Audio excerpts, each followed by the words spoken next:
ඔබත් 2025 දී ව්‍යාපාරයක් ආරම්භ කරන්න බලාපොරොත්තු වෙනවාද? මීළඟ වසරවලදී ශ්‍රී ලංකාවේ ආර්ථිකය, තාක්ෂණය සහ ජනතාවගේ ජීවන රටාව ඉතා ඉක්මනින් වෙනස් වෙලා යනවා. මේ වෙනස්කම් අතරින් ඔබටත් අලුත් ව්‍යාපාරික අවස්ථා සෙවීමට හැකියාවක් තියෙනවා. අද මේ වීඩියෝවෙන් මම කියන්නේ ඔබටත් කරන්න පුළුවන් ව්‍යාපාර 5ක් පිළිබඳවයි. මෙම ව්‍යාපාරයක් ආරම්භ කරන්න ඔයාට අවශ්‍ය වෙන්නේ ව්‍යාපාරික සැලැස්මක්, දැනුමක් සහ ඇක්ෂන් එකක් විතරයි. මේ වීඩියෝ එක අවසානයේදී ඔයාට ඔයාගේම ව්‍යාපාරයක ප්ලෑන් එකක් ගොඩනගා ගන්න පුළුවන්.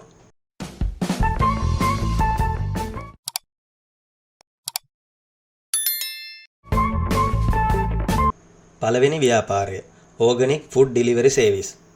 දැන් ලංකාවේ මිනිස්සු ඕගනික් එහෙම නැත්නම් කාබනික කියන වචනයට ලොකු වැලියු එකක් දෙනවා. ඒ කියන්නේ පිරිසිදු රසායනික නැති දේශීය වශයෙන් මූලාශ්‍ර කෑම සඳහා ඉල්ලුම වැඩි වෙනවා.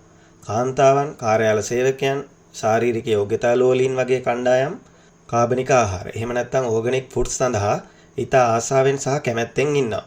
ඉතින් ඔබට කරන්න පුළුවන් ගෙදර හදන පරිසර හිතකාමී කෑම හෝ ඔබේ ගමේ කවුරුන් හෝ හොඳින් පිළියෙල කරන ලද අයිටම ඩිලිවර් කරන එක.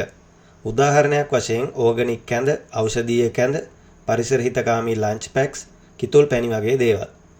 WhatsApp group, Instagram, Facebook pages වගේ සෝෂල් මීඩියා හරහා මෙම ව්‍යාපාරය තවදුරටත් ප්‍රමෝට් කරගන්නත් පුළුවන්. උදාහරණයක් වශයෙන් රුපියල් 150ක වියදමින් ඔයා කැඳ එකක් හදනවා. ඒක රුපියල් 300කට විකුණුවොත් රුපියල් 150ක ලාභයක් ඔයාට ලැබෙනවා. දවසට ඕඩර් 10ක් ලැබුණොත් රුපියල් 1500ක ලාභයක් ගන්න පුළුවන්. ඒ කියන්නේ මාසෙට රුපියල් 45000කට වැඩි ලාභයක් හොයන්න පුළුවන්. මේක low cost high return ව්‍යාපාරයක්. එහෙම නැත්නම් අඩු වියදම් ඉහළ ප්‍රතිලාභ ව්‍යාපාරයක්. මෙම ව්‍යාපාරයේ පොඩි වුණත් ඩිමාන්ඩ් එකක් තියෙනවා. growth potential එකක් තියෙනවා. සහ වැදගත්ම දේ තමයි ලොකු මුදලක් වියදම් වෙන්නේ නැහැ. දෙවෙනි ව්‍යාපාරය mini digital marketing agency. දැන් හැම ව්‍යාපාරයකටම වගේ digital marketing එහෙම නැත්නම් digital අලෙවිකරණයක් අවශ්‍යයි. ඒ කියන්නේ ඔවුන්ට Facebook page, Instagram account, ads campaign, video වගේ දේවල් ඕන. බහුතරයකට ඒවා තනියම කරගන්න බෑ.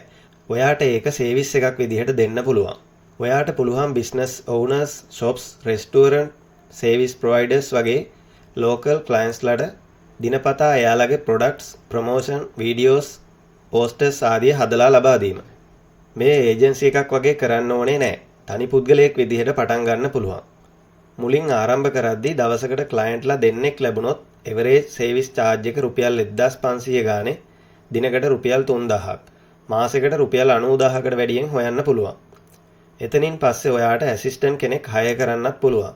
ඒ කියන්නේ බිස්නස් එක ඒජන්සි එකක් වෙන්න පටන් ගන්නවා. ඔයා තාක්ෂණික දැනුමක් ඇති නිර්මාණශීලී මනසක් තියෙන කෙනෙක් නම් මේ ව්‍යාපාරය ආරම්භන්න පර්ෆෙක්ට්ම ටයිම් එක මේක. ඉක්මනින්ම කන්ටෙන්ට් එක ටයිම් එකට ඩිලිවර් කරන සර්විස් ප්‍රොවයිඩර්ස්ලට ලෝකල් බිස්නස් ඕනර්ස්ලා ගොඩක් කැමතියි.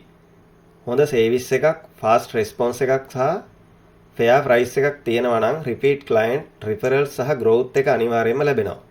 තුන්වන ව්‍යාපාරය මොබයිල් ඇක්සසරීස් ඇන්ඩ් රිපෙයාර්. අද කාලේ හැමෝගෙම අතේ ස්මාර්ට් ෆෝන් එකක් තියෙනවා.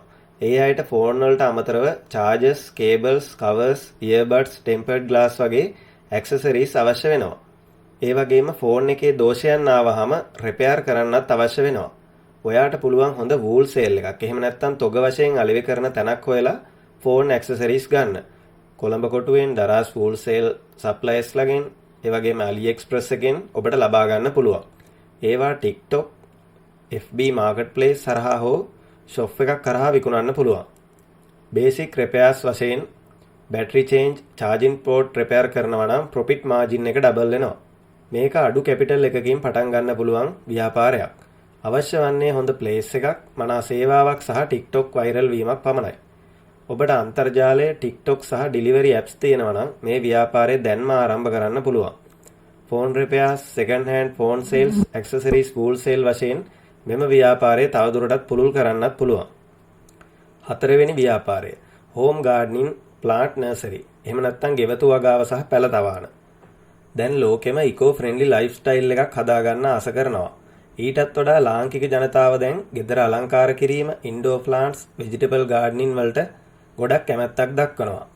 ඒ කියන්නේ මේ සඳහා හොඳ ඩිමාන්ඩ් එකක් තියෙනවා. පොඩි ඉන්වෙස්ට්මන්ට් එකකින් මේක ආරම්භ කරන්න පුළුවන්.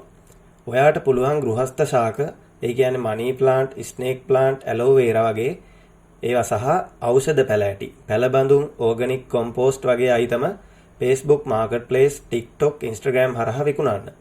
ඔබට ඇලෝවේරා එහෙම නැත්නම් කෝමාරිකා ප්ලාන්ට් එකක් රුපියල් 80කට ප්‍රොෆෙයා කරන්න පුළුවන් නම් ඒක රුපියල් 250කට විකුණන්න පුළුවන්. ප්‍රොෆිට් එක රුපියල් 170යි. දිනකට පැල 5ක් විකුණුවොත් රුපියල් 850ක ලාභයක් ලැබෙනවා. මාසයකට රුපියල් 25000කට වැඩි ලාභයක් මේ හරහා උපය ගන්න පුළුවන්. ඒ සමගම කොම්පෝස්ට් කිලෝ එකක් රුපියල් 100කට බණ්ඩල් ඔෆර් කරන්නත් පුළුවන්. ඔබට පරිසරය ආරක්ෂා කරමින් ගෙදර ලාභදායී ව්‍යාපාරයක් පටන් ගන්න හිතනවා නම් මේ ව්‍යාපාරය දැන්ම try කරන්න. හොඳ ඩිසයින් එකක් සහ TikTok ඉන්ෆ්ලුවන්ස් එකක් තියෙනවා නම් මේක ලාංකිකයන් අතර වෛරල් වෙන්නත් පුළුවන්. පස්වෙනි ව්‍යාපාරය Local Tourism Experience Service. 2025 දී ශ්‍රී ලංකාවේ ටුවරිසම් ඉන්ඩස්ට්‍රි එකේ නැවත පණ ගැන්වීමක් දකින්නට තියෙනවා. ඉතින් ඔයාලට පුළුවන් ගමක ඇවිදින්න යන ගමන ට්‍රැඩිෂනල් ලන්ච් එකක්, ලෝකල් කල්චර් එකක් දකින්න ආස සංචාරකයන්ට පැකේජ් එකක් හදලා දෙන්න. එක්ස්පීරියන්ස් සෙලින්ස් කියන කන්සෙප්ට් එක ග්ලෝබල් ලෙවල් එකේ බෙහෙවින් හිට් වෙලා තියෙනවා. Airbnb එක්ස්පීරියන්ස් වගේ. ඔයාට පුළුවන් ගමක විලේජ් හෝම් එකක් ලෝකල් ගයිඩ් කෙනෙක් සම්බන්ධ කරලා පුළුල් එක්ස්පීරියන්ස් එකක් එක්ක විකුණන්න. ඒ යටතේ village lunch, tuk tuk ride, traditional cooking season, lake boat ride වගේ පැකේජ් එකක් දෙන්න පුළුවන්. එක්ස්පීරියන්ස් එකක් $15කට ලබා දුන්නොත් රුපියල් වලින් 4500ක් ලැබෙනවා. ලෝකල් පාර්ට්නර් කෙනෙක්ට රුපියල් 2500ක ෂෙයා එකක් කොස්ට් උනොත් ඔයාගේ ප්‍රොෆිට් එක රුපියල් 2000ක් පමණ වෙනවා. මාසකට බුකින්ස් 30ක් තිබුණොත් රුපියල් 60000කට වැඩි ලාභයක් ලබන්න පුළුවන්. ඔයාට ඉංග්‍රීසි පුළුවන් නම්, ෆොටෝග්‍රැෆි දන්නවා නම්, TikTok එඩිට් කරන්න පුළුවන් නම් මේ ව්‍යාපාරය පටන් ගන්න ඔයා සම්පූර්ණයෙන්ම පරිපූර්ණයි. ඉතින් ගැමි ගෙදරක්, ගෙදර ලන්ච් එකක්, ටුක් ටුක් රයිඩ් එකක් මේවා මගින් දවසට $15ක් උපයන්න පුළුවන් කියලා ඔබ හිතුවද? ඇත්තටම මේ හොඳ ව්‍යාපාරික අවස්ථාවක්. ඉතින් මම අද ඔයාලට 2025 දී ආරම්භ කරන්න පුළුවන් ව්‍යාපාර 5ක් පිළිබඳව පුළුල් විග්‍රහයක් ගෙනාවා. ඔයා මේ වීඩියෝ එක අවසානයේ තෙක් බැලුවා කියන්නේ ඔබත් වෙනසක් සිදු කරන්න කැමති කෙනෙක්. ව්‍යාපාරයක් කියන්නේ ලොකු ව්‍යාපාරයක් විතරක්ම නෙවෙයි. පොඩි ව්‍යාපාරයක්, පොඩි චේන්ජ් එකක් නිතර කන්සිස්ටන්ට් වෙන ක්‍රමයක්. 2025 කියන්නේ චැලෙන්ජස් තියෙන වසරක් වුණත් තාක්ෂණය, දැනුම, නිර්මාණශීලීත්වය පාවිච්චි කරලා බිස්නස් එකක් බිල්ඩ් කරන්න පර්ෆෙක්ට් වසරක්. එහෙනම් ඔයාගේ අදහසත් කමෙන්ට් එකකින් කියන්න. වීඩියෝ එක හොඳයි නම් ලයික් කරන්න. channel එක subscribe කරන්න. මේ වගේ අලුත්ම වීඩියෝ එකකින් ඉක්මනින්ම හමු වෙමු.